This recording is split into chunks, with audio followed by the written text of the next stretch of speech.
we say that's a very good idea. Yes, that's a holiday. But then that was only 2 days before my departure, right? So we decided, perfect, that's the day we're gonna go with. So guys, I told you when I first came to the Bahamas, my sister prophetess Christy, and thank you Christy if you're watching, she actually introduced me to a set of ladies that became friends.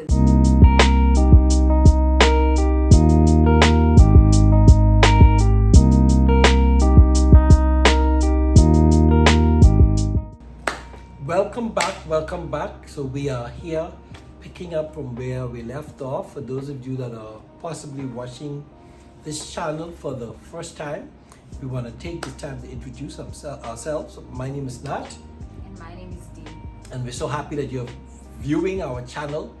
If you have not done so as yet, please go ahead and subscribe to our channel. Please feel free to share this video with your family and friends, so others can come and enjoy our love story, how we met and how the Lord brought us together from 2 different countries, 2 different continents, to now form a union.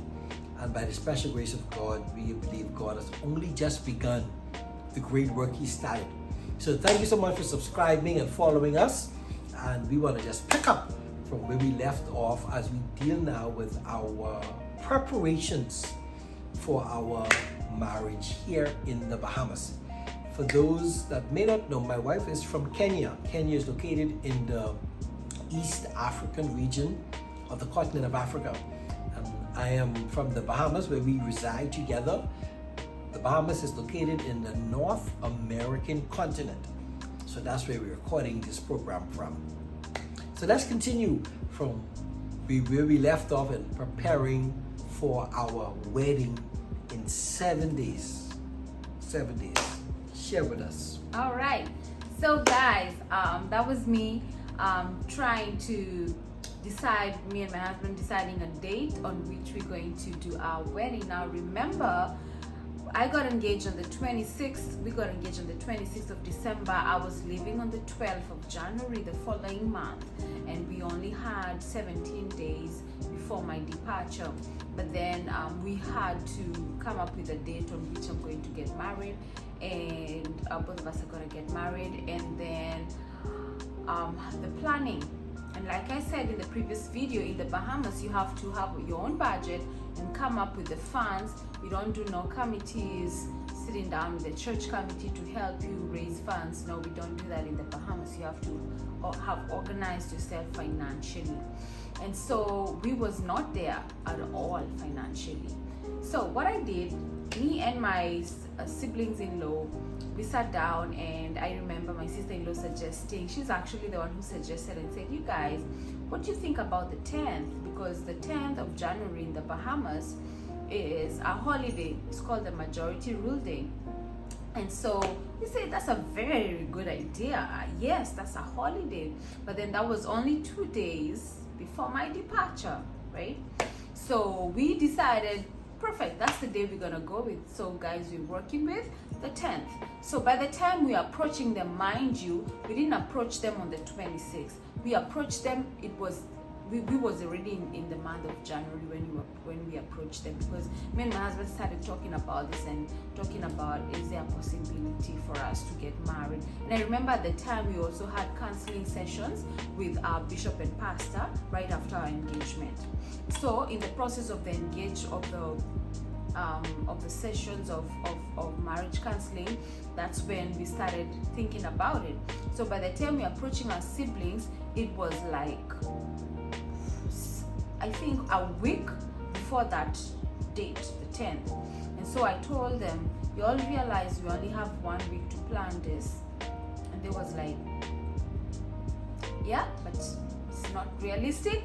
You guys said so. Let's see what we can pull.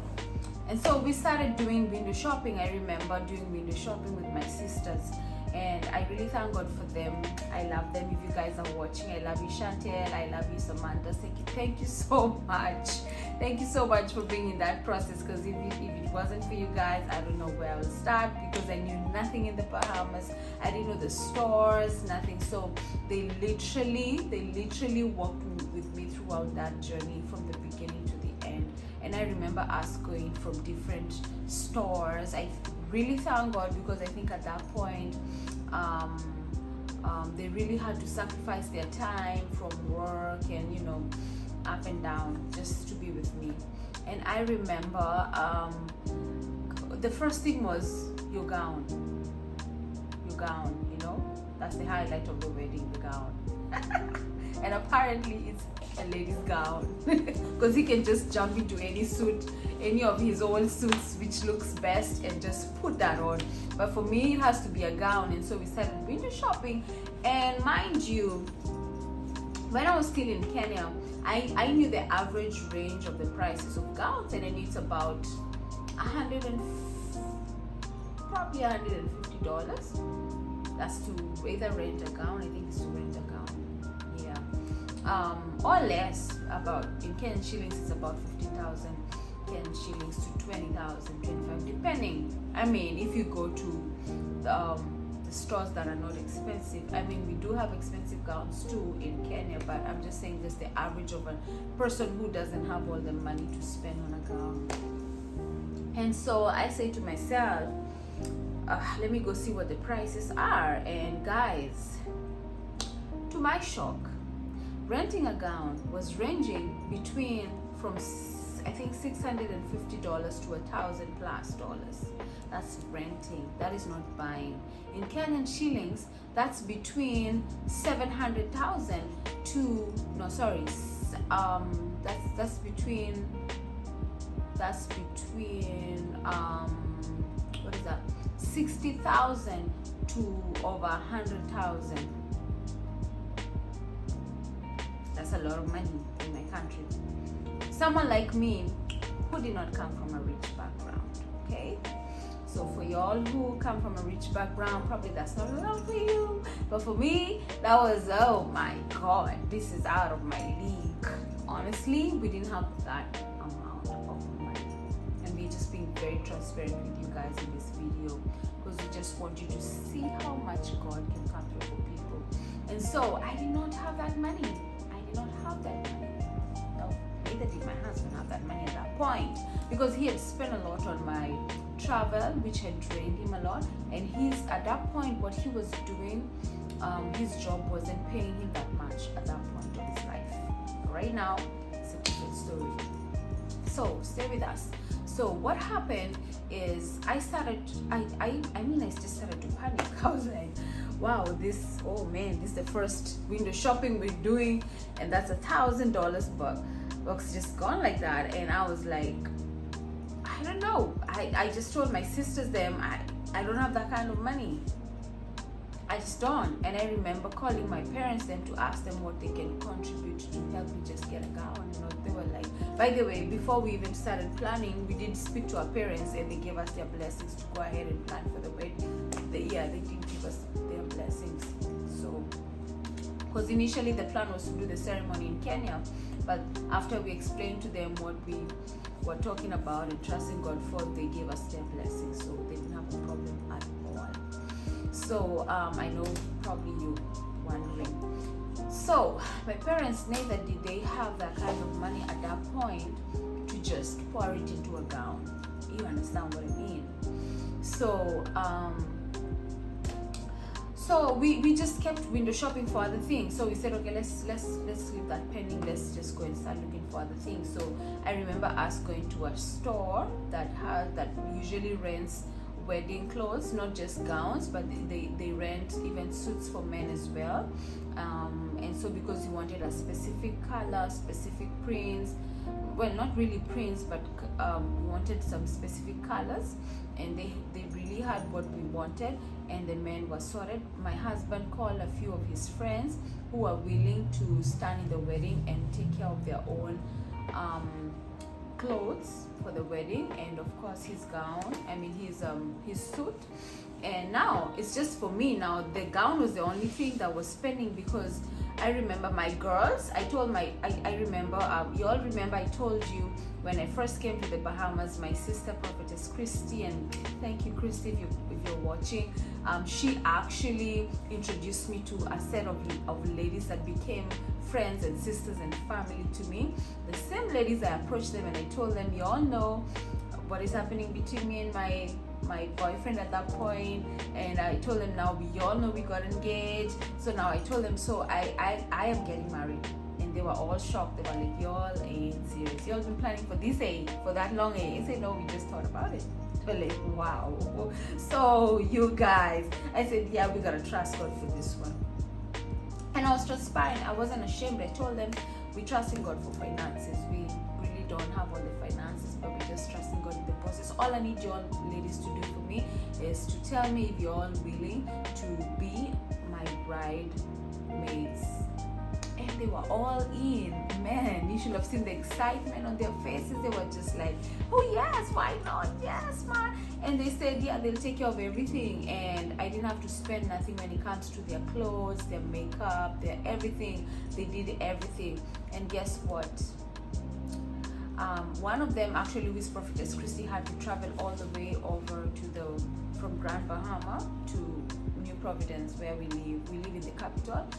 She lives in Grand Bahama. That's another island which is still within the Bahamas. But she had to take a flight to come over. But all of them were in. They accepted to support me. And so I knew I am sorted when it comes to bridesmaids and when it comes to the males. So we knew we were sorted with that, the gents and the ladies. But my gown was the problem. Now we're still keeping it pending because that's too expensive. We still don't have money for that. So we decided now to go and start thinking of the decorations. Thank God my sister-in-law, she's a photographer, professional photographer, and if you guys look on my social media handles, you'll see some of my nice pictures she's taken the pictures for us, and she does a very, very good job. And Samantha Photography, I think that's the name of the Facebook page. You guys make sure you go and look up on her. She does amazing. Yeah. And so she had a lot of little stuff here and there that she's used when she's doing her photography that we will have used some of it for our wedding, and of course we bought the rest, which wasn't much. It wasn't so expensive, and we were just creative, not to go for the expensive things, just the little small beautiful nice things. And we knew that the decoration is catered for. So the next big thing was we were supposed to do a reception. And I remember my husband and I driving around trying to look for a hall or whatever, or an open space where we can do reception. Now the good thing is that was during COVID time. That really saved us a lot because I remember only 30 people were allowed to attend a wedding by the government. That was rules by law. You can't have more than 30 people to attend that kind of gathering. And so it was a hard thing for us to do because my husband had a very hard time to select who will come and who will not come, because he has a lot of friends in the Bahamas. And so he was helped by his family to do the selection because he just didn't know who to leave out. I mean, I can't leave out anybody. So his family had to come in and say, you know what, we just gotta go with this, that's it. The rest have to understand. It was a hard thing to do, but it had to be done. And then when it comes to the reception, we also had a limit of the amount of people who would have attended. I mean, at least we did at least a little over 30 people, but yeah, we wouldn't have gotten so much people in. So by God's grace, as we were moving around, we were able to secure a place for the grounds for the reception, and that was a miracle. But even before I get to that, I remember when it comes to me, I told my husband that day, if we go out today, before the end of this day, if God does at least one thing for me or for us, if God provides for one thing for our wedding supernaturally, then that will be a sign that God is in this and God is going to provide for us to the end. And guess what, guys? That same day, I remember after I spoke to my girls and they told me that they're going to be in my wedding, I got 2 calls, one from one of them and the other from another friend. And I remember one of my girls called me and asked me, who is doing your makeup? I said, my sister-in-law is organizing with my cousin, who is a professional makeup artist, to do my makeup. And how much is she charging me? I said, I'm not even sure, I have to confirm. She told me, just speak with her, whatever she tells you, let me know, I'll cover your makeup. Ladies. And then my other sister told me, sis, do you have someone to do your... No. What happened is she was supposed to travel and come, but she got sick, she got a flu, and that was COVID time, so she didn't want to risk and come over just in case she's sick. She didn't want to put herself in a more vulnerable position. So she told me I was supposed to spend XYZ amount on my whole travel. And instead of me traveling and coming because I'm not feeling too well, I'll give you all that amount to cover for anything else. You can cover it for, do you have someone to fix your hair? Sorry, your pedicure and manicure? I said, no, you can cover that. That's covered. So my hair was covered, my pedicure and manicure was covered, my makeup was covered. My husband, I remember that was his brother, thank you, my big brother Edward. Edward said he's going to cover for my husband's wedding suit. So my husband's wedding suit was covered, my makeup, my hair, my pedicure and manicure. And then my sister covered part of our decorations because she had quite a number of things, and she also helped with the purchase of some of the decorations. Now, how did I get my gown, guys? This gown is too expensive. How did I get my gown? And if you guys have seen our wedding pictures, probably some of them will pop up on the screen for you guys to see. You will see that my gown was very, very gorgeous. It was gorgeous. So how did I get my gown? I'm not going to get into that on this video. No. Because we want you guys to tune in to our channel, subscribe, and watch the next video for you to know how this went down. And we hope to see you on the next video, guys. Thank you so much for staying with us, and if you haven't subscribed, please do so by subscribing on our channel and press that notification bell so that you can get notified of every video that is upcoming. Thank you for staying with us. Drop those comments, let's hear your feedback, and share the video. God bless you.